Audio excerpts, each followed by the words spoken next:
RS brothers లో ఆషాఢం KG sale మళ్ళీ మొదలైంది. మరెన్నో క్రేజీ ఆఫర్స్ ఖైదీ చేయండి ఆర్ఎస్ బ్రదర్స్. నా పేరు ఆముదాల అసిరయ్య. నేను ఈ ఊరికి దంగేరు నుంచి వచ్చిన ఇన్స్పెక్టర్ని అని మీ అందరికీ అండర్స్టాండింగ్ అయిపోనాదని నాకు అండర్స్టాండింగ్ అయిపోనాది. నేను మామూలు ఇన్స్పెక్టర్ని కాను. కేడీలకు బేడీలు తగిలించి బీడీలతో కాల్చి కాల్చి బుద్ధి చెప్పడంలో చాలా పెద్ద పేరున్నవాణ్ణి. ఎముళ్ళాటోలకు ముగుళ్ళాటోని, మోకాల శిప్పల తీయించడంలో ప్రత్యేకమైన ట్రైనింగ్ అయిన వాణ్ణి. నేను అడిగిన ప్రతిదానికి మీరంతా ఎస్ అని సమాధానం చెప్పాలి. ఏమని సమాధానం చెప్పాలి? నేను చాలా స్ట్రిక్ట్ ఆఫీసర్ని. ఎంత స్ట్రిక్ట్ ఆఫీసర్నో అంత ఎదుగునాయాలి. దీనికి నో అని చెప్పాలి. నేను క్వశ్చన్లు అడుగుతాను, ఆన్సర్ టు ది క్వశ్చన్లో. ఈ స్టేషన్ అంతటికి సీనియర్ ఫెలో ఎవడు? Who is senior fellow? నాకు ఈ ఊరి ఇస్త్రీ అంతా కావాలి. నేను అడిగే ఒక్కొక్క క్వశ్చన్కి సరిగా సమాధానం చెప్పు. ఈ ఊరంతటికి రిచ్ ఫెలో ఎవడు? శ్రీమాన్ సూర్యచంద్రరావు గారండి. ఈ ఊళ్ళో అతి మిక్కిలి మిక్కిలి పలుకుబడి గల వ్యక్తి ఎవడు? శ్రీమాన్ సూర్యచంద్రరావు గారండి. పోలీసు వాళ్ళకి యాలకు ఉపయోగపడి వాళ్ళని యాలకి ఉపయోగించుకునే బుర్ర వ్యక్తి ఎవడు? శ్రీమాన్ సూర్యచంద్రరావు గారండి.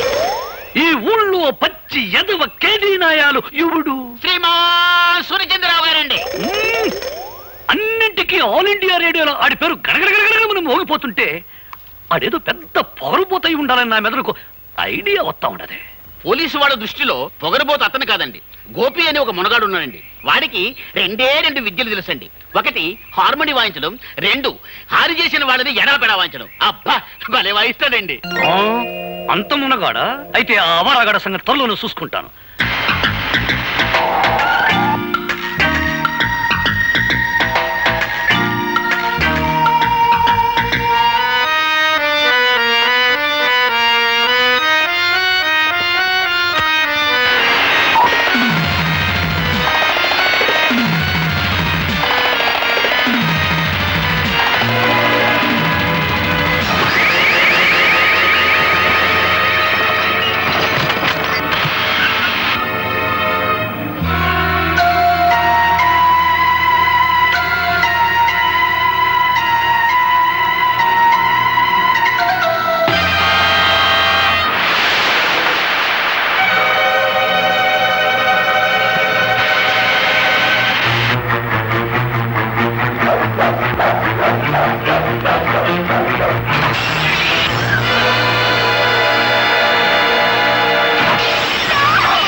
Good morning sir. నా పేరు ఎస్ఐ అసిరయ్య, ఆముదాల అసిరయ్య.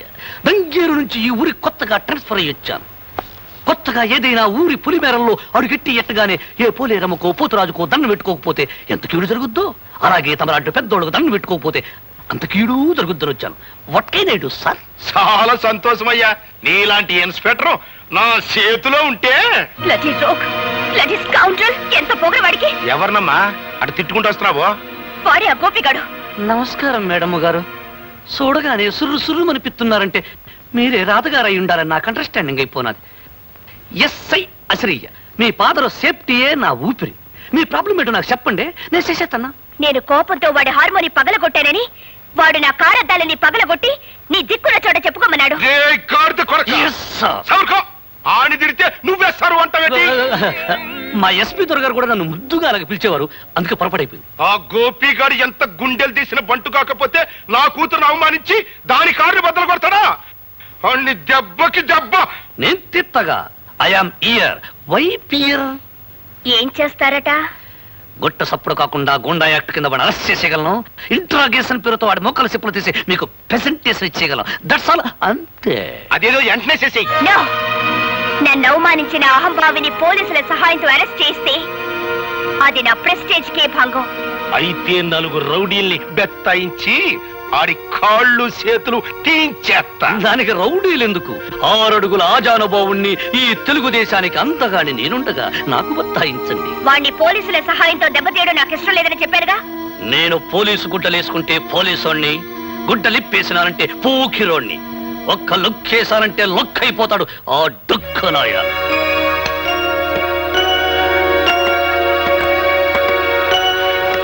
టైగర్ రాముడు గారా? రండి. నమస్కారం అండి. బాబు గోపి, నువ్వు సూర్యచంద్రరావు గారి అమ్మాయితో ఏదో అనవసరంగా గొడవ పడ్డావట. ఇప్పుడు కొత్తగా వచ్చిన ఎస్ఐ ఆ విషయమే నీతో ఏదో మాట్లాడాలట. ఊరి బయట ఉన్న ఇటుకల ఫ్యాక్టరీ దగ్గర నేను రమ్మన్నాడు. నా నోటితో అనకూడదు కానీ అతను ఉత్త పొరంబోకు. ఓహో, ఇప్పుడే హార్మోని రిపేర్ అయింది, మళ్ళీ ఇంకో రిపేర్ చేసే అవకాశం నాకు వచ్చిందన్నమాట.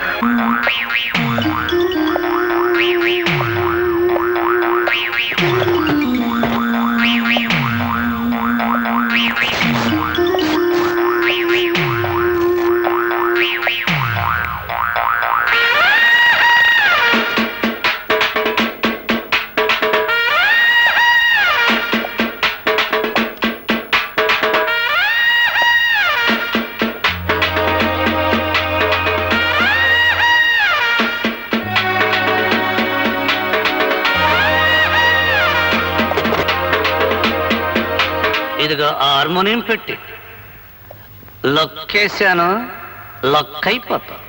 మా నాన్న ఎప్పుడు నాకు 2 వాయించడం తెలుసు అంటాడు. ఒకటి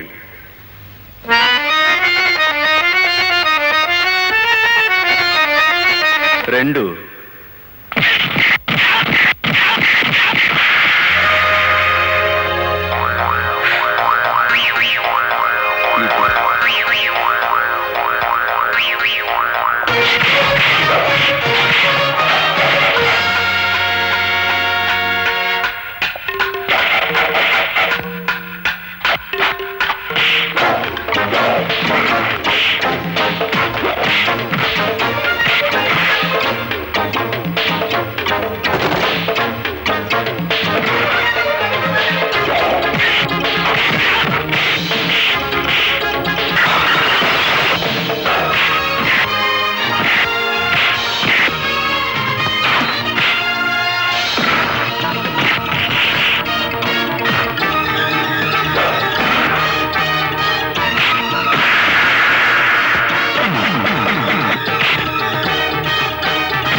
వాడు ఈ రోజే జాయిన్ అయ్యాడు. అతను ఎక్కడ? మూతి పగలగొట్టుకునేవాడు అండి. అవును, అయితే ఈ రూమేనండి.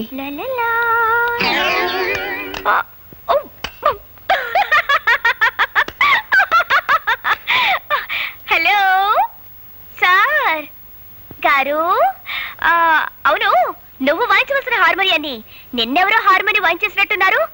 ఇదిగో ఎదురులేని మనిషి తిరుగులేని మనగాండని వాల్ పోస్టర్లు చూసి సినిమా పేర్లు పెట్టేసుకుంటే సరికాదు. ఛాలెంజ్ లో ఉన్న సత్తా చేతల్లో ఉండాలి. ఒక్కసారి సరదాగా నిన్ను అలా అలా సరిగమలు పలికించరా? నువ్వా? వాడికి వెన్నెముక విరిచేసి మోచపులు తప్పించేస్తాని పెద్ద గొప్పలు చెప్పి వెళ్ళు. నీ ఎముకలు మొత్తం చిత్తు చిత్తుగా విరక్కొట్టుకొచ్చావా?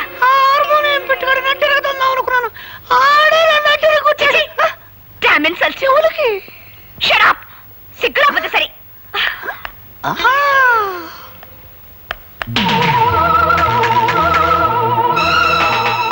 నడి రోడ్డు మీద దెబ్బ కొట్టిన వాణ్ణి. ఎక్కడ ఎలా దెబ్బ కొట్టాలో నాకు బాగా తెలుసు.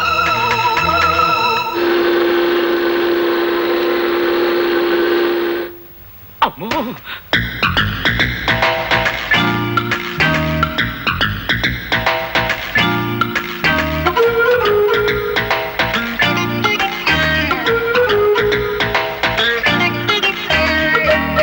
సూర్యచంద్రరావు గారు అమ్మాయ? అవును.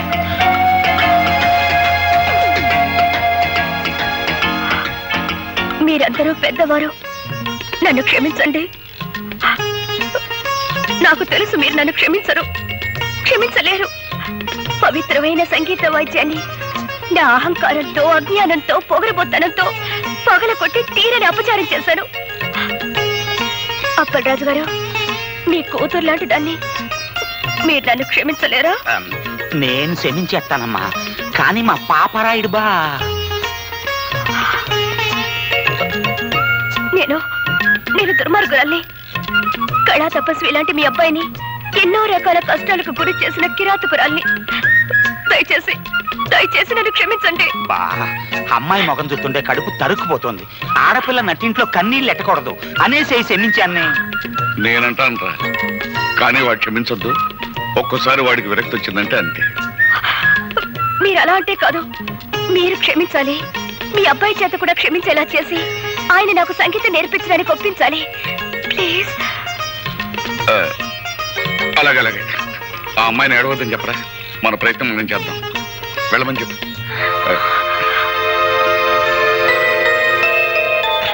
ధైర్యంగా వెళ్ళరా అమ్మా. చాలా థ్యాంక్స్ అండి. నేను మారిపోయాను అని ఆ అమ్మాయి చెప్పగానే గొర్రెలాగా తలూపేసి నమ్మేయడం కాకుండా నన్ను కూడా నమ్మమంటారా? బుద్ధి లేకపోతే సరే. మరీ అంత తీసి పారేకు, మాకు ఎంత కొంత బురదలేవాయ్. ఆ అమ్మాయి మారిపోయిందిరా అబ్బాయ. అవునరా అబ్బాయ, కొత్త గుర్రానికి పొగరు తాత్కాలికం. పాప అమ్మాయి నిజంగానే పిచ్చేత్తా పడుతుంది. నా పిన్నీసులు సాక్షిగా నేను నమ్మానబ్బాయా. ఒరేయ్, వేప చెట్టుకు మామిడికాయలు కాయవు, మామిడి చెట్టుకు తాటికాయలు కాయవు అనేది ఎంత నిజమో, డబ్బుతో వచ్చే అహంకారం కూడా మారదు అనేది అంతే నిజం. అది కాదు. దయచేసి విషయం ఇంకెవరైనా చెప్పకండి. బాబు, నేనెవరినో తెలుసా?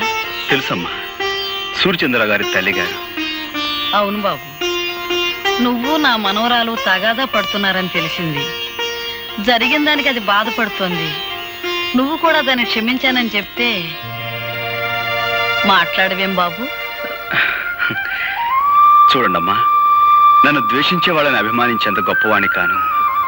అలాగే నన్ను అభిమానించే వాళ్ళని ద్వేషించేంత మూర్ఖుని కాను. పెద్దలు మీరు చెప్పిన తర్వాత కూడా ఆవిడ్ని ద్వేషిస్తే తప్పు నాదే అవుతుంది. మీ మనవరాలతో చెప్పండి, ఇకపై ఆవిడికి నాకు ఎలాంటి పంతాలు ఉండవని. అలాగే. సరేనా? మంచిది బాబు. వస్తానమ్మా. మంచిది. థ్యాంక్ యూ నానమ్మ. ఇప్పుడు చెప్తా. అమ్మాయి,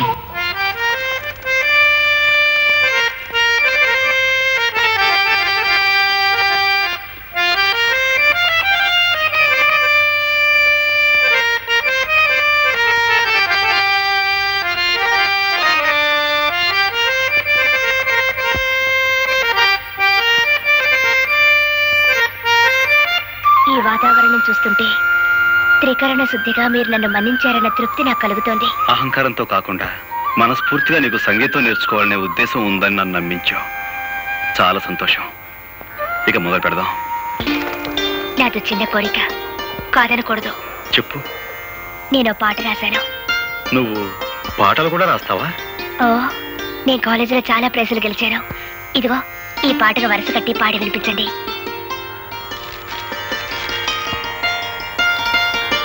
ఏమిటలా చూస్తున్నారు? బాగోలేదా? చాలా బాగుంది.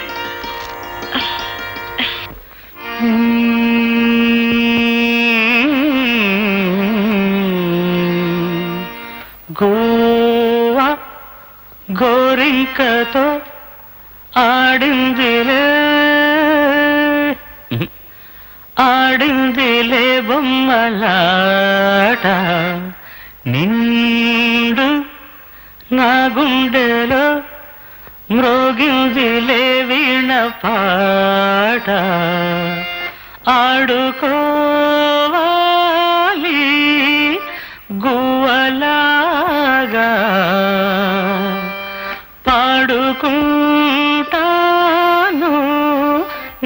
జంట గోరింకనై. రాధా, లోపలికి వెళ్ళి ప్రాక్టీస్ చేద్దాం. ఇక్కడే కూర్చుందాం. అలాగే. అక్కర్లేదు, నేను కింద కూర్చుంటాను. నువ్వు కింద కూర్చుంటావా? మరేం పర్వాలేదు, ముందు మీరు కూర్చోండి. నేను పైన కూర్చోవడం, నువ్వు కింద కూర్చోవటం. గురువుల ముందు శిష్యుల కింద కూర్చోవడం చూడముచ్చటగా ఉంటుంది. మీరు కూర్చోండి, చెప్తాను. సరే, ఇక మొదలు పెడదామా? ఈ రోజు నేను పాట నేర్చుకోవడానికి రాలేదు. మరి ఇవాళ నా పుట్టినరోజు. Very many happy returns of the day. Thank you. ఈ రాత్రి మా గెస్ట్ హౌస్ లో పార్టీ అరేంజ్ చేశాను, మీరు రావాలి. అలాగే. అలాగే అంటే కాదు, ప్రత్యేకంగా మీకోసమే ఏర్పాటు చేశాను. తప్పకుండా రావాలి. తప్పకుండా వస్తాను.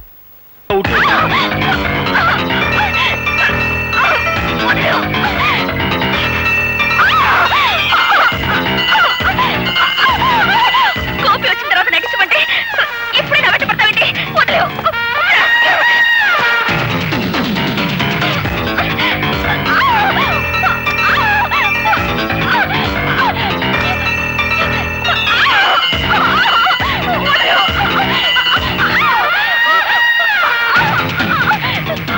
నేను నటించమంటే ఏమిటో చేసే పని పశువులా ప్రవర్తించుకో.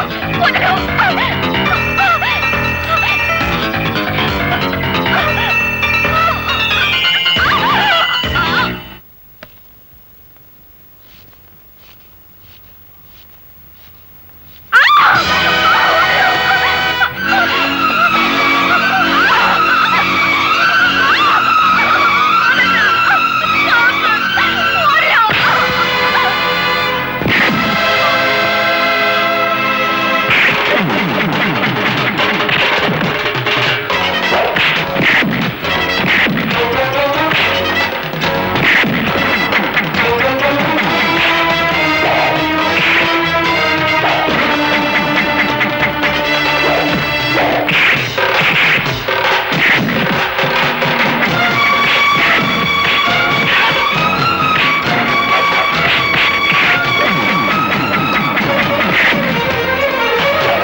ఒంటరిగా ఆడపిల్ల దొరికింది కదా అని అత్యాచారం చేయబోతావా? నీలాంటి వాడిని. ఓలమ్మో ఓలు దేవుడు, ఇదేట న్యాయం? అక్కల్లారా అన్నల్లారా, ఆ పిల్లని ఆడు రేపు చేస్తుంటే నేను అడుకోపోతే అటు తిరిగి ఇటు తిరిగి కిందట్టి మీదట్టి ఆ నేని పోలీసుడు మీదట్టి అసుతున్నాడా? ఏమిటి, నేను రేపు చేయబోయానా? కావాలంటే ఆ అమ్మాయినే పిలిచాడుగు.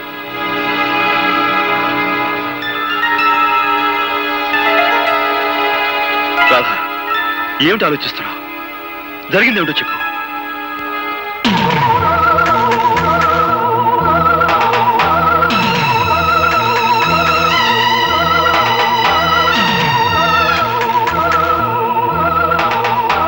రాధా, వీడి వాగే వాగుడికి నువ్వు నోరు తెరిచి నిజం చెప్పి వీడి నోటికి తాళం వేయి. సమయానికి ఈయనొచ్చి నన్ను రక్షించకపోతే నా బ్రతుకు కుక్కలు చిత్తులు విసిరయ్యేది. నీకేమైనా పిచ్చి పట్టిందా? పిచ్చి నాకు కాదు, నీకే పిచ్చి, మగ పిచ్చి. శిష్యురాలిని కూడా చూడకుండా నా జీవితాన్ని పాడు చేయాలని చూస్తావా?